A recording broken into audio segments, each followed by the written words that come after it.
Okay, so starting our journey towards the runway, following along taxiway Mike in a minute. Regex? That's weird. There we go, on taxiway Mike, following the lights all the way to the runway. If you guys are unsure about how this lighting works, that's odd. Those lights are actually more correct than the markings. If you don't know what the meaning of all these different lights are across the airport, make sure you watch my series, The Ground Up Advanced Flight Tutorials. The last episode has been all about airport lighting. So that will tell you exactly why these lights are different colors, what they all mean, what's going on, so on and so forth. Right, so this is coming up to runway 27. Now we don't have any other air traffic, so that's a good sign, but I'm actually going to stop the aircraft right here. There we go. Fantastic. Get those brakes up, and now let's do the whole configuration. So the first thing I want to do is I want to have a look at this without reshade. So if we're going to have a look at it without reshade, I think we need to figure out what the settings are. There we go, effects toggle. So let's set the effects toggle to scroll lock. There we go. Now I can press that and we can switch it on and off. Great. Then I'm going to go outside and we're going to have a look outside to see what this is like. Now it's a little bit laggy, I will admit that, and I don't know why it's laggy right now, especially with reshade off. But at least we know it's not reshade that's causing it. So we can have a good look. It's very important to have a good look around to understand what it looks like first. So we've seen outside, we've obviously been moving around inside for a bit, and it's a good idea to also have a look at different times of the day. So you can see we'll just go through various times of the day, ensuring that it looks okay all the way through. So we need to know what X-Plane is going to look like all the way through when you're setting up reshade, not just in X-Plane. This could apply to any title whatsoever. That's better at night. I was going to say it looked a bit odd, but I suppose the reflections hadn't caught up. Okay, so now I'm going to go about this time of day. I don't know what time of day it currently is. Probably about 5, 6 in the morning. No, it's going to be higher, maybe 7 in the morning. And we're going to press the Shift and F2 for our reshade again. Right, so now what we're going to do is we're going to go to home, and now we've got all of these options. Now it's really important that the ones that you don't use, we're going to get rid of, and I'll show you how to get rid of them afterwards, once we've set this up. Now it's really important that we do that, because that's going to make it faster to load. Now effects are disabled, press scroll lock to enable them again. So there we go, effects are now enabled. Now probably good to move this somewhere out the way. Now what we're going to do is we're going to switch off all the effects to start with.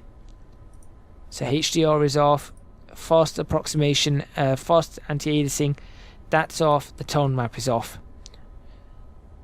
So as you can see, the difference between it on and off is nothing. That's good. Now let's start right from the top. So we're going to start with preset natural. Obviously it gives us ones that we're already ready with or ready to use, and if you install it the way I did, you'll have all the extra bits. So if you install it just direct from the preset natural, you won't have the extra reshade bits if you didn't get the library. So have a look in the previous video again. So we've got Magic Bloom. Now looking at Magic Bloom, that seems to, the first thing I've noticed is that it helps. Tell you what, let's go into free cam.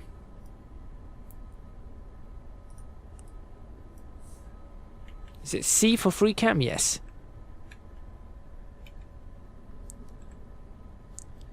There we go, that makes it look a lot easier. So you can actually see Magic Bloom is actually causing a bloom effect on the sun. So look, if we switch it on and off, you can see that bloom effect on the sun. Now I think that's actually fairly realistic, although if we were to go sort of through the rest, right, you know what I'm also going to do is I'm actually going to change my settings to have screenshot key is print screen, overlay key. I'm actually going to change my overlay key to insert. There we go. That makes it easier. Yeah, that makes it much easier. Now, if we were to have a look through the day, how's this bloom looking for us? Okay, so we can go there, and we can go, right, go back to the home, and you've got to do this if you want to set it up properly. And you know what? I kind of like that bloom. That bloom does look good, but it's a little bit too strong. So what we do is we go to settings, and if we go to this usage mode, we go from performance mode to configuration mode. So you see it's loading. One of the other things I need to say is that if you are struggling with X-Plane crashing when it loads, I think I got a comment about X-Plane crashing when it loads, downgrade to version 3.2.2. See if that works, because that's the version I'm using and it seems to work absolutely fine. Absolutely fine for me. Anyway, going back to this, Magic Bloom is going to, configuration mode gives us all these options. So what we need to do is we need to find the right option.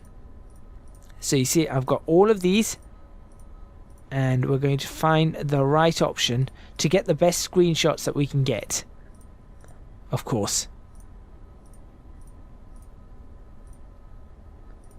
I'm just going to close all of these. It's kind of important to close these so that you can get through them very easily. That's why I'm closing all of this. Alright, there we go. So everything's closed. So Magic Bloom is M Magic Bloom. So let's have a look at that and go, right. So we've got the bloom intensity. And you can actually see that. If you have a look just there, you can see that bloom intensity going up and down. So I think the bloom intensity would be fairly good. That's obviously nothing. That's obviously full. I think somewhere around 0.6. Somewhere around 0.6. You've got the threshold, so you can see that. So I think the threshold should be fairly high. Dirt intensity, I'm going to leave to 0. Exposure, so that's what it's going to adapt to. It says leave it at 0.5. So if you have a look, that's a darker image, that's a brighter image. Look at how bright that makes that. So really, I think, yeah, 0.5 is probably come on, there you go, there's 0.5. now that looks pretty, in my opinion, that's pretty strong. That is pretty strong for the bloom. And the other thing to note is that we should probably switch on an FPS counter. Someone asked, does this have an effect on the frames? It will have an effect on the frames, yes, but it takes a while to work out what effect it actually has. So actually, I kind of like that bloom, but I think it's a bit too, I think it's just a bit too much. So now, maybe if the exposure, maybe we need to bring that exposure down a bit. About there, and then bring the intensity of the bloom down, and I think that's a lot better. So there you go, and you can change these. There's loads of options there. Then you've got bloom and lens flares. Now, if you're going to use that, then don't use Magic Bloom. You can see what Magic Bloom's doing. If you're going to use bloom and lens flare, don't use Magic Bloom. Bloom and lens flare gives you a whole bunch of other options. And you can see it allows us to actually have lens flare if you want to take photographs and things like that. I'm not going to show that one right now. I'm not going to show everything, but I am going to leave bloom and lens flare in. Chromatic aberration, I'll show you what that does. This is something that I don't think should ever be used, but it's an effect that happens on cameras when it can't pick up the light in a certain way, and it causes literally an aberration of the light where it's like a ring of green and red around it. And in fact, if I do this and make a movement, there you go, you can see that green and red. It's almost like a 3D photo. It's basically split the colors of light up so that it doesn't look quite as you would expect. And it's very slight on cameras, and people sometimes want it. I don't like it personally, so I'm going to leave that off. Ring degree of depth of field doesn't work. Magic depth of field doesn't seem to work on this. So both of those are going to go. This doesn't work. This doesn't work. None of these depth of fields work apart from the Marty McFly one. And we're not going to be using the Marty McFly one because, well, it doesn't really seem to do much. all it does is it just makes everything blurred. Now if we just go and have a look at the depth of field one, which is here, so depth of field, and you've got autofocus, well, we can switch that on, and you can see it's not really, there isn't any change. There really isn't any change. And then you've got the focus samples. So this is something maybe we could get it working at some point, but it's not something that works at the moment as far as I can tell. Now maybe we could do depth of field effects when we're trying to take photos. So I'm going to leave that off right now. We've got adaptive sharpening, which actually does sharpen the image. I don't know whether YouTube is picking this up, but that is actually sharpening the image. And to demonstrate that further, I'm going to move much closer to this. Have a look at this now. Adaptive sharpen. You can clearly see that sharpening up the edges of this. Now if we go up to adaptive sharpen here, I can even bring that sharpening strength up to make it much more noticeable. There you go. And that could work for those people who want to sharpen up their image ever so slightly. That could actually work. Me personally, I'm not going to use that one either. I tried that a little bit. We've got SMAA. SMAA actually is going to blur the image ever so slightly. So that's not too bad at all. We could also use that, and I'm going to leave that one on. Technicolor brightens up the image into a Technicolor sort of form. Tilt shift does this. We're not going to be using tilt shift. We don't want UI masks. We've got perfect perspective, which does something really odd. Clarity makes everything just a little bit brighter, just a little bit sharper, brings the shadows up. So if you have a look at clarity, there you go. You can see now I prefer this in soft light. That's what I use in Assetto Corsa, and I actually do like the clarity one. I really do. And if we have a look at the view mask for it, this shows what it's changing. So there you go. That's what it's changing in it. So you can see, you can make the adjustment on it, and you can say, okay, look, radius whatever 4. You've got the offset. Now you can just double click this and type, obviously. So I can go 2, there you go. You've got the blend mode, you've got the dark and the light, there you go. So that changes how it works. So I think roughly about there would probably be good. And the blend, if it's light, you can see that. So we can actually do maybe something like that to help it out. And then you've got the strength of it. So you can see it's got a strength figure, which you're not going to be able to see with the view mask on. Switch it off. There you go. You can just see a slight difference with the strength. So I'm just going to put that there. You've got the intensity of the dark and the light. So that doesn't seem to do too much. And then obviously you've got that view mask there. But there you go. See, now if we switch clarity off, switch it on, it's just a subtle difference. You'll just see a slight subtle difference there, a slight subtle difference on in the sky, and that really helps. So that's one to use. Color matrix is adjusting the color somewhat, so you can have a look at the color matrix one. There you go, and it just does an adjustment of the reds, greens and blues, and you can obviously adjust this for yourself however you want it to look. So if you look at this and you have a look around and you say, right, does that look more realistic? Does it look less realistic? And of course, for me, that looks less realistic, I think. Now, obviously, I could adjust it. I could adjust the color matrix to ensure that the reds come back, or I could leave it off. I think with it off, it looks fairly good. Colorfulness does the exact opposite. What that does is instead of adjusting the colors and dulling them out a bit, what it does is it brightens up the colors. So you can see, if you look at the red there of the navigation lights, and I switch colorfulness on and off, you'll see that the red lights get brighter and duller and brighter and duller, and also the ground gets a little bit more blue, the sky gets a little bit more red. So that's what colorfulness does. You can leave that on or off. Advanced CRT makes it look like Sonic the Hedgehog. The curves one does literally adjust the curves for the lighting effects. This is something that you can also change. So you can see there's a change of it. So you can adjust the contrast whichever way you want. If you're going to use a curves one, I do recommend using Luma and Chroma, switching this normally to a polynomial split and putting the contrast. I normally would put the contrast probably around 0.2 or thereabouts. Yeah, and I think 0.2 really does help.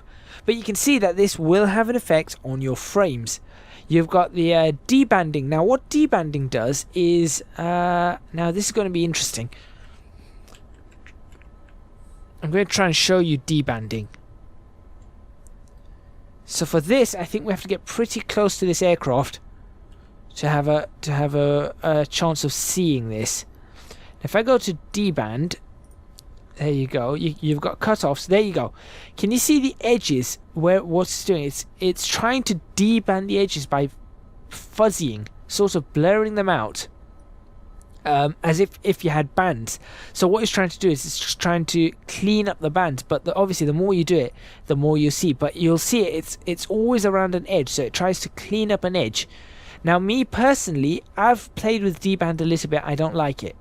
Now this one here, K nearest neighbors and non-local means, these will impact your frames massively. Now just watch this. That was 20 frames I had at one point. If I switch that on, 19, 18, 17, 16, we're going to probably go down to about 4 frames per second, really. So that is something that you use very, very carefully. But what it can do is that if you've got jaggy edges, it can clean up those jaggy edges. Maybe for photographs. Photographs would really work on it. Display depth doesn't work, so don't use that. DPX, I haven't really worked out how that works. EGA filter, don't really need. Emphasize, I really don't like. Eye adaptation, we don't need because we'll adapt ourselves. HDR, we do like. I always like a good amount of HDR, but what we can do is we can adjust the power of this. So what you do, you can adjust the power. The lower the power figure, the brighter it's going to be. So the higher the power figure, as you can see, it's going to work only on the darker colors. So realistically, I put this around, for this one, let's put it at 1.2. Now the two radii that you work with, the first one is going to work with just light to dark, as you can see, so we can always go something like that. The second one works in the opposite direction, so you can see that's in the opposite direction. Now this takes some playing around with, because as you can see, very quickly you can oversaturate your sky, and this is why it's important to look at it with different angles. Look at that sky is ridiculously oversaturated. Now that's not realistic in any sense, so you need to work on that and say, right, either you bring that down, or so I'd maybe bring that down a bit, bring this up a bit, and maybe bring that to about there. Now we can always work with it on and off. There you go. It's a nice subtle change. Makes it slightly darker, but I think that looks a lot better. Now we can keep going forward. You can add motion blur, you can add film grain. I'm not going to go over that. You can add a filmic pulse, which I do like, but it takes a while to explain, so I'm not going to explain that. Then you've got sharpening. This I wouldn't recommend. I think they do not work very well at all. You can do FXAA. I think I do recommend that. That does help a little bit. Maybe for this, if we go inside the aircraft again, let's find a section that's a little bit jaggy. He says not able to find any specifically jaggy edges. Well, that's annoying, isn't it? I need a jaggy edge.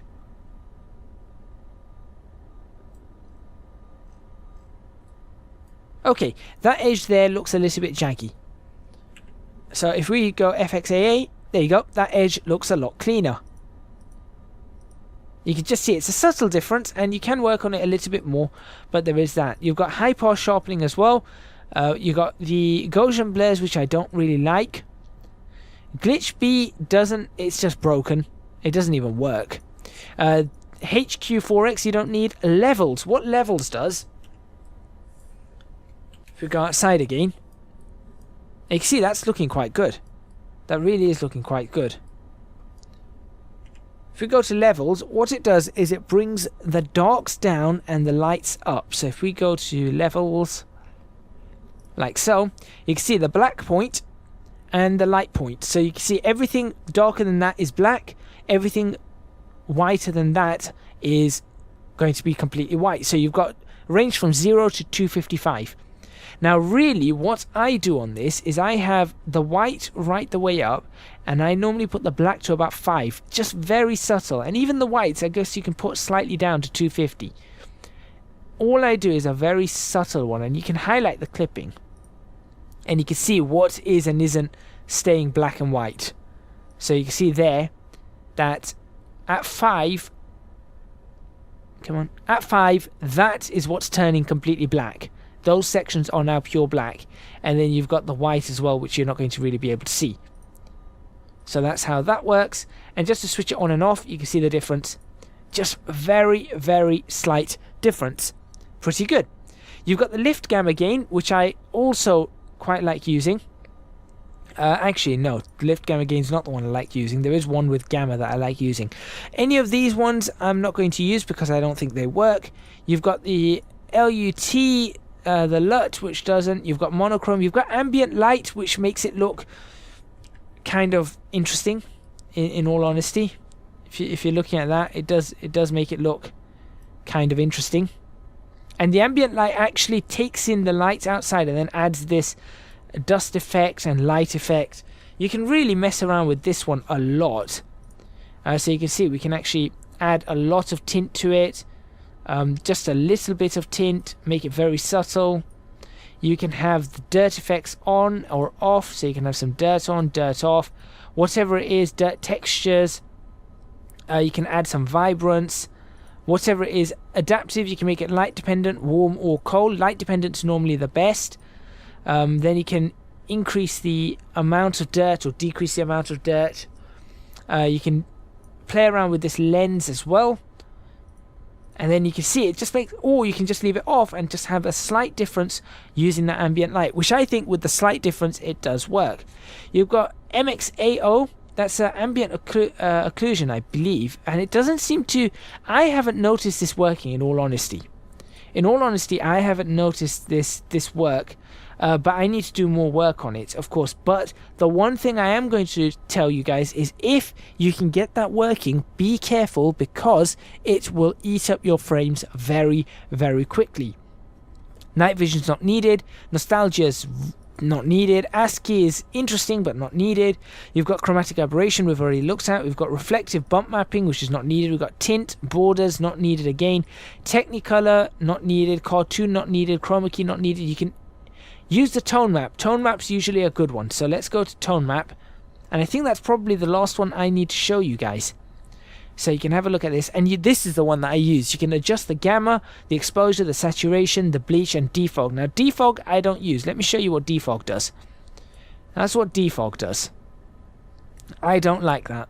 I think it just even a subtle amount of defog just doesn't help. So what I do like to do though is I like to play with the gamma. Sometimes, depending on what it's like. So maybe this always depends on your screen. You can bring the exposure up or down. So for me, I normally would bring the exposure slightly down. Saturation is fine. Make sure the bleach is nothing. And even that with the gamma, just do something maybe leave the gamma at 1, but you can play around with it in various ways. And now I have a reshade that maybe I am quite happy with. So I can have a look at that. The aircraft looks fairly realistic, I think. I think that looks pretty good. If we switch it on and off, let's go. That's it off, which off's nice, you know, off does look good. But then we've got it on, and suddenly it looks, I think, in my opinion, looks better. So you've got that. So that's how you work the reshade. Now, what we're going to do is we're going to check this at different times of day. That's really important. So here we go. Different times of day. That looks pretty good. Let's go to that one. And just that looks quite oversaturated. So, overexposed. But if you look at it with it off, it also looks pretty much the same. So that's okay. And you can see what the difference is there. With it off, it looks good. It does look good.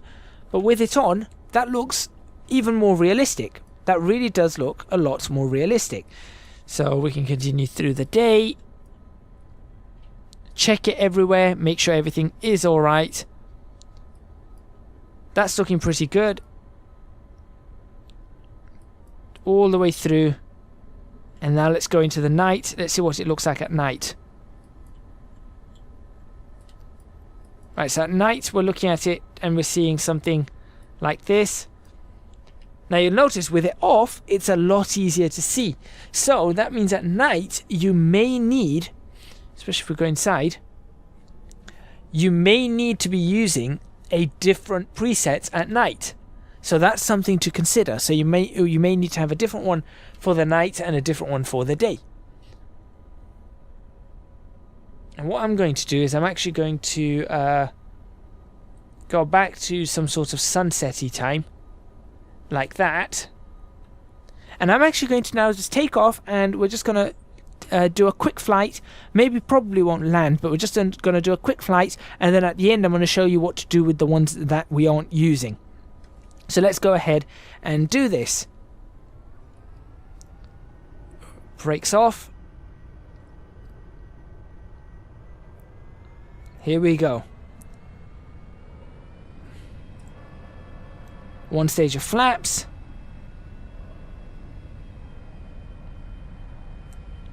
Now I can probably use these brakes to turn.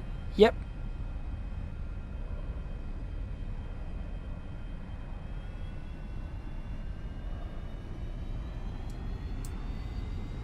Alright, full power. Now you can see it's much harder to see the runway now. So is this realistic or not? Up to you to decide. Does this look better or does this look better? Take off. Positive rate. Gear up. Flaps in. Let's take a look outside. Now in all honesty, though it's darker, in my opinion, that probably looks better than that. This is much easier to see, no doubt. This, though, looks better. It's more realistic, I think, for an aircraft at this time of day.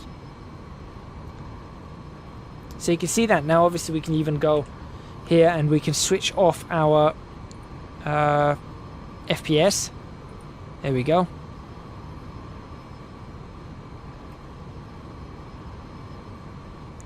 And there we go, there we have it. We have a working reshade for us. That's just taking a screenshot. And I think that actually does look fairly good. There's the M25 below us.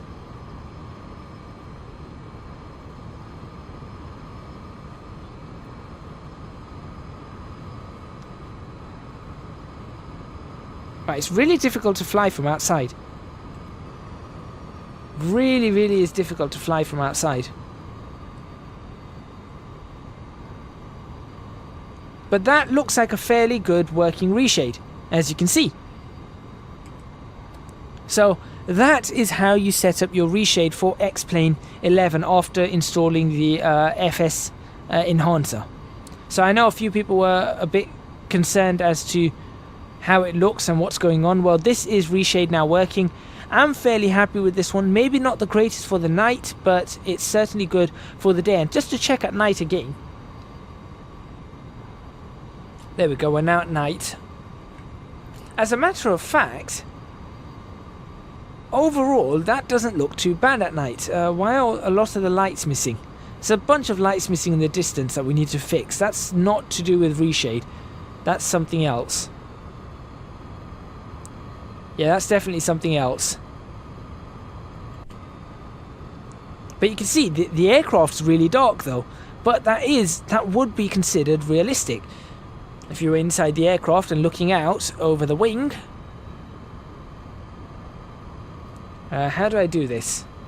Hang on a second. Let's get this to hold an altitude. Level. Autopilot. No, autopilot on.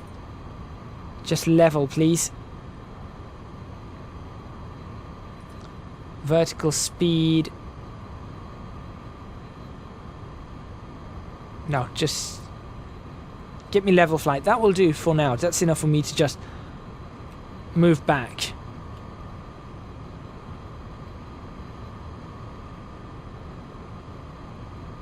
Alright, so if we were to look out over here, you can see that is fairly realistic. It's very dark.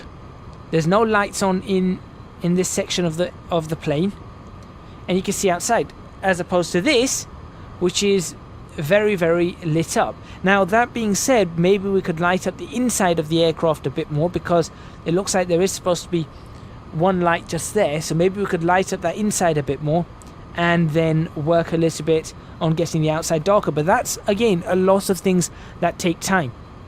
Anyway, let's go ahead and show you what to do with all those. What's the last thing you need to do? Let's look at the last things that you need to do. So once you're happy with this, what you need to do is you need to open up your reshade again, go from configuration mode to performance mode. It will reload all the effects. Now, you saw it's reloading 50 effects. That takes a while for it to reload all of that. Let's not worry, let's not have it loading all of those. Let's just go ahead and say, right, which ones are we not using? We've got magic bloom. Might as well switch on magic bloom. Bloom lens flare, yeah. Chromatic aberration, these ones we're not using. So DOF we're not using, chromatic aberration we're not using, adaptive sharpening we're not using, technicolor we're not using, tilt shift we're not using, UI mask we're not using, perfect perspective, deband, daltonize, denoise, depth haze, DPX, EGA filter, emphasize, eye adaptation, which I suppose you could use the eye adaptation to help you. So we'll leave that one in. That could actually work to kind of brighten things up where they need to be brightened up. But then it brightens up everything outside too. Motion blur we're not using, film grain we're not using, none of these. Filmic pass we may use at some point. None of these, fine sharp, glitch, none of them. We don't need them. So what we're going to do now is I'm going to show you what you need to do in your configuration, in your explain directory, to ensure that it's going to be a faster load. And it's really, really simple. So make sure you're in your explain directory, as I am now. Go to Reshade Shaders, go to the shaders themselves, create a new folder called Inactive, and put whichever ones you're not using into inactive. So we're not using that one, we're not using that one, we're not using that one. Let's see, we're not using that. We're not using that. None of these are being used. Not that. All of those can go away. We might leave that one because we could use it later. None of that's being used. So basically all of those that you're definitely not going to be using. So get rid of that. Night vision, nostalgia, that one can go, that one can go. Surface blur, technicolor, that. Tone map, obviously we're going to use that can go. And there we go. Right, so all of those can now go. They can all be moved. Now all you've got is 25. You've got 25 items. So if we have a look now, open that up. Obviously it's still got these ready because it's loaded in, but when we restart explain, these ones will all be gone, and that will make it much quicker. In fact, I guess if I press reload, let's see if this works. Where's the reload button? Reload all. Let's see. There you go. Much quicker. Didn't reload a bunch of them because these ones don't actually exist anymore. Or there you go. There's a bunch gone. So actually, fine sharp we can get rid of, and let's get rid of, I suppose, high pass sharpening. Let's get rid of the high pass sharpening, luma sharpen, and yeah, high pass sharpening, luma sharpen, and fine sharp. So there's fine sharp, high pass sharpen, and luma sharpen can also go away. There we go. That's gone. Reload. So much quicker. And that's how you ensure that you speed up your process too of getting these loaded.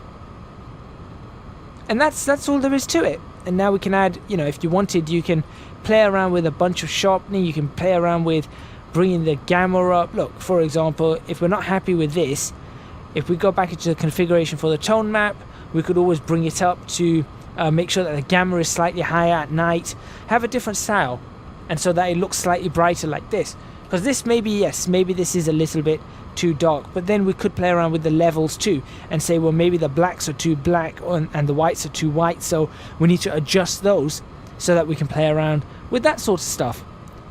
But anyway, that's all from me. Let's actually give ourselves something that's going to look reasonably nice.